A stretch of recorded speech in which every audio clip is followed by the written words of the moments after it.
welcome back to TUTV. I'm Lily. And I'm Brett. It's so good to see you guys again. And to finally meet you, Lily. Hi, nice to meet you. It's going to be a great show. You know why?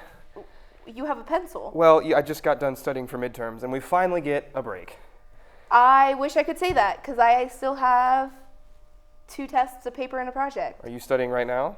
I mean, I would, but I'm here. Oh, that's not the teleprompter. Those are your notes. Yes. Okay, that's why. X over cos. Ugh.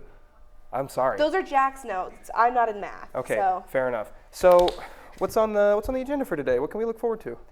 We have entertainment. Dope. We have news. Okay. And we have sports. Sports. It's like it never changes. No. And an interview guest? Whoa. It's like we're on a weekly TV show. Well, Shimmer Me Timbers. Who knew that? Shiver me okay, matey.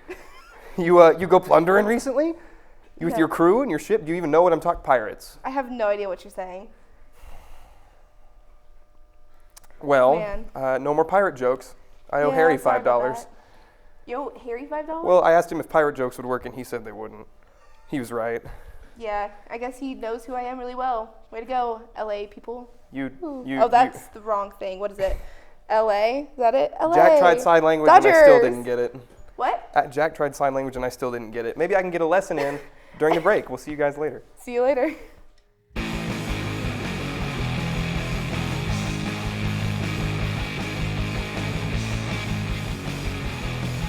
Hello, happy Mardi Gras, and welcome to TUTV News. I'm Christina. And I'm Jacob. And in honor of Brett, let's sail on into the news, matey. Senator Bernie Sanders has won or received the popular vote for all 3 Democratic primary events so far this election season, and he is currently at the top of major voter polls. As the frontrunner of the Democratic Party, Sanders is being criticized by his opposers for being too socialist to win against President Trump. However, Sanders and his campaign remain opportunistic. The next primary is this Saturday in South Carolina, but Sanders is currently rallying in Texas, one of the many states in the Super Tuesday primary event next week, which TUTV will be covering in a live broadcast. The latest novel coronavirus from China, or COVID-19, has recently been spreading quickly in several countries. On Sunday, South Korea announced it was raising the national threat level to red alert after 169 new cases were confirmed. Italy is the country most affected outside of China, with 149 cases confirmed within a couple of days. Recently, California scientists looking for new ways to explore the world's oceans have created the obvious solution: Bionic jellyfish. Half animal, half robot, these creatures can swim nearly 3 times faster than a regular jellyfish, using only twice the energy of a normal jellyfish. Although this may be cause for controversy, the jellyfish aren't technically harmed, as they have no brain, lungs, or central nervous system. Last Monday, Trump released his proposed 2021 budget, which called for a 16% cut to the funding of the Center for Disease Control and the World Health Organization. The announcement is sparking criticism, as many people fear the cuts will affect the CDC and the WHO's ability to aid in resolving the coronavirus crisis and other future pandemic threats. The proposed budget is likely to not pass the Democratic-controlled House of Representatives.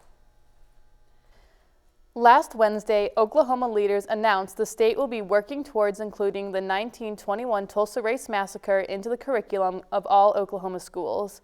Known as the single worst incident of racial violence in American history, the massacre has been left unmentioned in many classrooms for decades, and according to State Senator Kevin Matthews, has been, quote, Tulsa's dirty secret, unquote. The curriculum framework will be released this April to bolster efforts to include the topic throughout the state. According to the alleged design plan leaks, Twitter is considering labeling false tweets by politicians and public figures as untrustworthy. The warning labels, which may appear larger than the tweets themselves, are allegedly a part of a bigger set of policies surrounding harmful misinformation.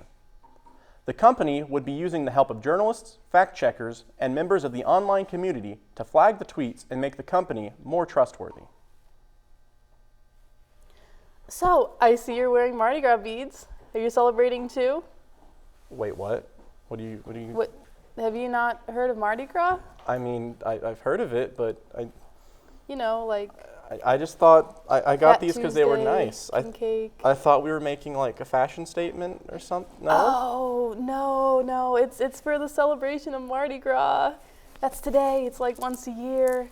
Everyone wears beads. It's a thing. I thought they were pretty, so I. Oh. We're gonna cut here. For the news today. I'm gonna go see if I can return these. I'm Jacob. And I'm Christina. We'll see you next week.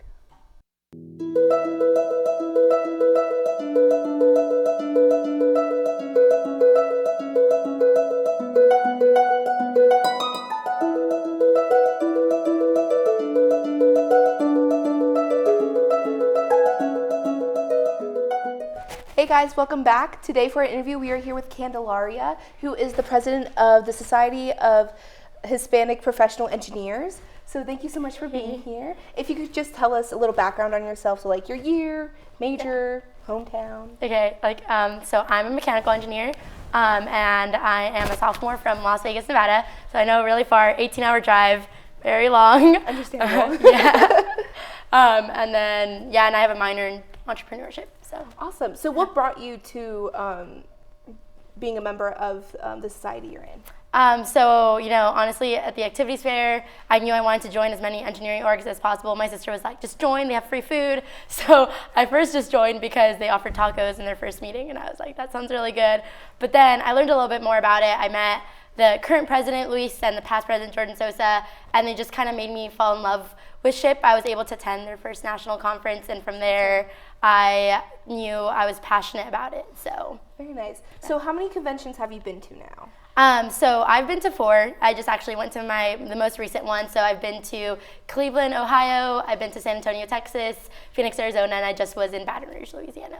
That's very awesome. Yeah. So what do they discuss at these conventions? Is it a way to help like the societies grow more, or is it just to help you guys for later in life? So SHIP is, as mentioned, Society of Hispanic Professional Engineers. So it's one of the largest organizations about empowering Hispanics to become leaders and professionals in the STEM field, and how to improve ourselves in STEM and improve ourselves as individuals. So at these conventions, a lot of officers go. So as president, I go to specific workshops to become a better president, as well as members learn how important SHIP can be, and how it can change your life. And it really is. It's a lifetime thing. So we have members from freshman year to members who have been there for 50 years that share their knowledge with us. Yeah. That's awesome. What has been your favorite workshop that you've seen now as president and just being a member going to these conventions? I think, one of my first favorite was there's things called Shiptina, and a Shiptina is a Hispanic female who prides herself in being a female engineer, and just doing that workshop is really great to meet people from all over the nation. I mean, people from Puerto Rico to New York to California, but recently I just did one about servant leadership and how to become a better president, and really focusing and honing on those skills. So, it was really eye-opening. Yeah. That's awesome. So you said you've been to Cleveland and now Baton Rouge. Yes. So compared to the different conventions that you've been to, what has been the biggest difference? So there's the national conventions and then the regional conventions. So there's 7 regions in SHIP, and so we're in Region 5, which includes Texas and Arkansas, and those are much smaller, much more personal. I've been able to meet the OSU and OU chapters, and that was really nice, meeting people from the region and really getting to know them. The national convention is incredible. It's almost 12,000 students attend, and it's huge. It's all about maybe finding a job, and it's more about learning overall how SHIP can impact you as an organization, and what it can do for you. And then regionals is more about what you can do for others with the SHIP organization. But yeah, nationals is about meeting people from all over and seeing what a national impact it has.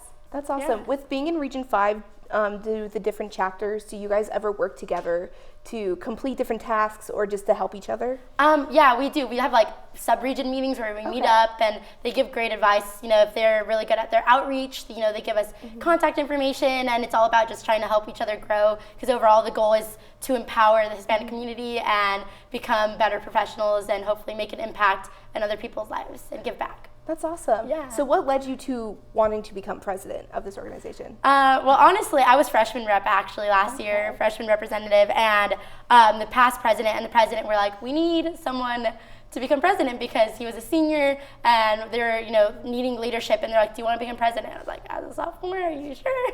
I was like, me? I don't know. And they're like, yeah, so they, offered me the opportunity and told me a little bit about it, and I just took up the role because I didn't want SHIP to die, and I loved it. So I kind of was thrown in there, and I really didn't know in the beginning, but now I have no regrets, and I'm glad I decided to do it. Yeah. Do you have a favorite memory of being president so far? I think for sure it's seeing new members.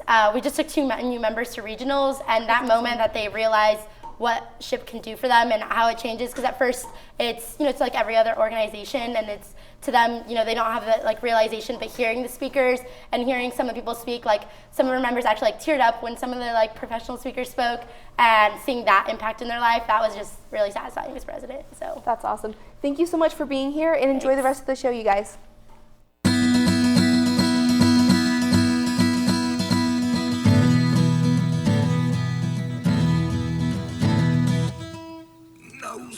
Sports. Hi, and welcome back to TUTV Sports. My name's Harry Lebowski. And I'm Ryan Bennett. And pirate jokes are not funny. They're just not. Tulsa men's basketball team routed the SMU Mustangs this past Saturday in a 79-57 win. The win comes after a blowout loss to the Houston Cougars this past Wednesday. The win against SMU was led by 23 points from forward Martin Zigbanu, as well as a solid 14 from guard Lawson Carita. SMU has played decently throughout the season, but has had difficulty in conference play where they have gone 8-6 against TU's 10-4. The win leaves Tulsa tied for second place in the American Conference. After beginning the season on an 8-1 tear, the Tulsa softball team had a tough weekend, losing 5 in a row at the Baylor Invitational this past weekend. Tulsa began the weekend in play against a strong Minnesota and their star pitcher, Amber Fisher, then fell against Baylor, Illinois, followed by a loss to Minnesota for the second time. Tulsa finished out the weekend competing against Texas State, where they lost once again. Let's cheer on our softball team and encourage them as they fight their way out of this slump. The TU track and field teams competed in the 2020 Arkansas Qualifier this past week. On the women's side, Carson Spurgeon put out a highlight reel, nearly breaking the program's all-time record in the long jump with a distance of 6.05 meters, while also achieving a personal record in the 200-meter dash. For the men's team, Josh Sutton achieved 8th place in the 60-meter hurdles. The TU track and field team is preparing for the American Athletic Conference Indoor Championships, which will begin this Friday and last through the weekend. The Oklahoma City Thunder have established themselves as an undeniable playoff contender at the 2/3 point of the NBA season. The Thunder are currently 34-22, a full 9.5 games ahead of the 9th place Portland Trailblazers. This means that the only way the Thunder can possibly miss the playoffs is if they have a historically terrible end to the season, which, given their dismantling of the Denver Nuggets this past weekend, seems very unlikely. The Thunder are also elite in fourth quarters, as they have had a great success at closing out close games. The English Premier League is the most competitive football, also known as soccer, league in the world. Currently, the 2019-2020 Premier League season is about 2/3 of the way finished. Liverpool is the top-ranked squad with 76 points, followed by Manchester City with 57 points and Leicester City with 50 points. Each team plays an identical schedule, playing each other team 2 times. The Premier League has no playoff system, so whoever plays the best in the 38-game regular season is crowned undisputed champion. The 1980 Olympics hockey gold medal match between the United States and the Soviet Union had its 40th anniversary this past Saturday. Known as the Miracle on Ice, the match saw an underdog United States squad take down a heavily favored Soviet team consisting of some of the best hockey players in the world at the time. The match took place at a time of high tension between the two nations. The match is also looked back on as a moment wherein U.S. hockey established itself as a competitive force on the international stage long before the Olympics allowed professionals to compete. So, I've been trying to expand my horizons recently. For me, For you. that's awesome. And everybody out there. And I was doing some sports reading over the weekend. Is that so? And I came across Mr. Sports Illustrated's column, and I was reading about baseball. Really? What about baseball? There's lots of rule changes, and it was really overwhelming. Yeah, to which me. one did you read about? Well, the one that seems the most far-fetched is the one that's just not letting them use bats anymore. Like not letting them use wood bats or Just no bats. no bats? They're How not does- letting them use bats. But how would that work? I don't know. I just read that they're using hands now. They're using. I don't think that's right. That's what it said. Take it up with him. I don't know. With him? Who's him? Mr. Sports Illustrated. You think that Sports Illustrated is written by Mr. Sports Illustrated? It is. Is it not? No, it's not. While we clear this up, let's go to the WATCHMEN package written and directed by our news producer, Alex. Hey guys, this is your show editor, Alex, and welcome back to Tulsa Events. Last Friday, the Philbrook Museum of Art and Gardens presented WATCHMEN, Art and Impact, a panel discussing the popular HBO show WATCHMEN, which features a powerful recreation of the 1921 Tulsa Race Massacre and explores race and identity throughout its 9-hour-long runtime. Coordinated simultaneous attacks at the homes of Tulsa PD. So the cops hide their faces, and now the bad guys don't know where they live. And who doesn't want a secret identity? The program started with a special performance by Steph Simon in partnership with the Bob Dylan Center. Afterwards, we heard a pre-recorded message from Tulsan actor Tim Blake Nelson. I really feel like I was involved in a show that ended up, by being specifically set in Tulsa, really more being about the United States of America. Then, we met with WATCHMEN set designer Edward McLaughlin and discussed the role of set design in a television series. There was always a constant kind of talk, I mean, not in a formal way, but in an informal way, office talk about what we were trying to do and what we were doing. We later watched an opening clip from the show of the recreation of the Tulsa Race Massacre. And afterwards, Tulsan author, attorney, and consultant Hannibal B. Johnson joined us on stage to interview show producer Nicole Castle via Skype with questions from the audience. What struck you most about this particular story? That I hadn't heard it was mortifying. I felt, that wave of emotions. I just wanted to explore the issue, idea of inherited trauma and legacy. Ultimately, for me, with everything that goes on the story, it really is about family. And Gina's character, that question that old man Will asked her earlier, who are you? I know who I am. And she needs to go on that journey. And the importance of knowing who you are and who your ancestors are, where you come from. The event concluded with a powerful message by Johnson about the impact of the show on America's views of race and identity. Thanks, and we'll see you next week.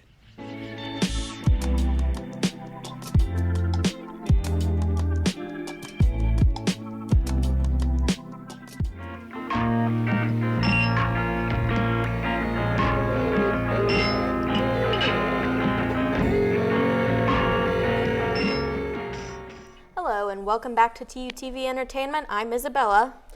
Ahoy, you scurvy dogs! I'm batting down the hatches, Benji, and pirate jokes are hilarious! Let's get into the entertainment news for today. Director Martin Scorsese has stated that the upcoming film, Killers of the Flower Moon, is set to be a Western. In an interview with French film magazine Cahiers du Cinéma, Scorsese stated, quote, "We think it's a Western. It happened in 1921, 1922 in Oklahoma. They are certainly cowboys, but they have cars and also horses," end quote. Despite his extensive career spanning over half a century, Scorsese has never made a Western film. Killers of the Flower Moon, which tells the story of the local Osage tribes whose people were murdered for their oil-rich land, will be his first. Filming for the Oklahoma shot film will begin in the spring, with the first filming location in Pawhuska, Oklahoma. Casting calls have already been held in various parts of the state. The new locally produced radio show, Focus, Black Oklahoma, debuted last Thursday. The show, hosted by Ariel Davis and Colby Webster, features stories on politics, education, arts, culture, entertainment, and more that are relevant to Oklahoma's African-American communities. The show will also feature segments such as Youth Voice, Spiritual Spotlight, which highlights social justice efforts through the houses of worship around Oklahoma, and Creative Spotlight. This experiment in citizen journalism currently has one episode available to stream on Public Radio Tulsa's website. Future episodes will broadcast live every Thursday on KWGS Public Radio Tulsa at noon. Tulsa's Mayfest has announced a merger with the Arts and Humanities Council of Tulsa, or AHA. Mayfest and AHA have collaborated several times throughout the festival's 47 years. In an interview with the Tulsa World, AHA's executive director, Holly Becker, stated that the merger is, quote, an existing natural partnership we are formalizing, end quote. The Tulsa International Mayfest is an annual downtown festival which features live music, local artists, and vendors, and of course, lots of food. Mayfest will return to the Tulsa Arts District May 8th through the 10th. The Will Rogers Memorial Museum is hosting free movie nights. The movie nights at the museum event feature free popcorn, drinks, and a screening of an old-timey film, the majority of which will star the man himself, Will Rogers. This event occurs every last Friday of the month in the Will Rogers Theater at the Memorial Museum located in Claremore, Oklahoma. This month's screening will be of the 1935 classic Our Little Girl, starring beloved Shirley Temple. This event will take place Friday, February 28th. Doors open at 6:30 and the film begins at 7 p.m. TU's very own theater department is putting on a production of William Shakespeare's A Midsummer Night's Dream. Not to be confused with the 2019 horror film Midsummer, A Midsummer Night's Dream is a comedy which follows the events surrounding the marriage of Theseus, the Duke of Athens, and Hippolyta, the former queen of the Amazons.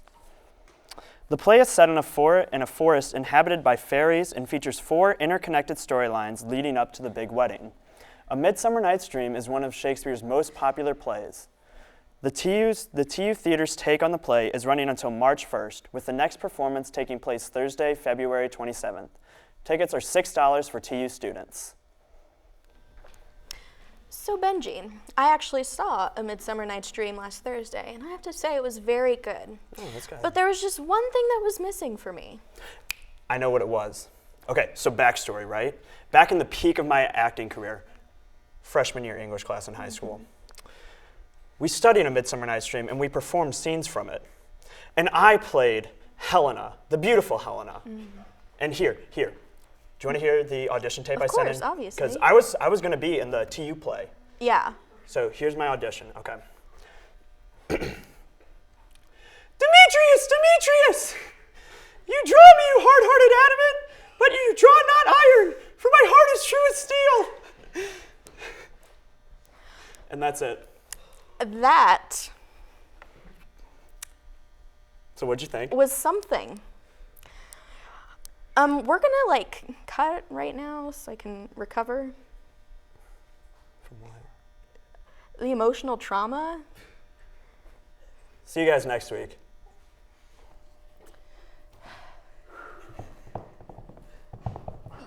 What just happened? I don't know. Okay, time out. Forget put the script away. Wait, pirate jokes? See, I didn't even realize that Shimmer Me Timbers was a pirate thing. It means the sails are shaking. I thought it was just like a fancy way. Okay, no, hold on. Be like timber, but like Shimmer Me Timber, you know, like. No, okay, pirate jokes. Mr. Sports Center. Benji's audition tape. I mean, like, why didn't I see it? Hannah, what's going on up there? Because I'm starting to get a little concerned. Man, I was gone for 1 week, and this is what happens. I mean, I guess the pirate jokes are okay. With so much like scallywagging and stealing around, it's no wonder I stole Christina's career right from under her. All right, so. But wait! Don't you have something going on with Harry? Oh, we got some beef with Harry. Yeah, you can square up with me, Harry. So not really. We don't endorse crime or fighting here at all. But he definitely didn't believe in me cutting someone's hair. And like, even though I have no professional experience, I did pretty good. But now he doesn't like your jokes. I know, he's just coming at me. We're both from California. Like, why do you gotta do this to me, Harry? You know what? Here's what I think we can do. What's coming up next week? Oh, we have the live stream. We have the Super Tuesday live stream. Yes. We also have some really cool packages coming out, like Toast with the Host. Toast with Host. Come see all toast. Some really cool things. With all the toast.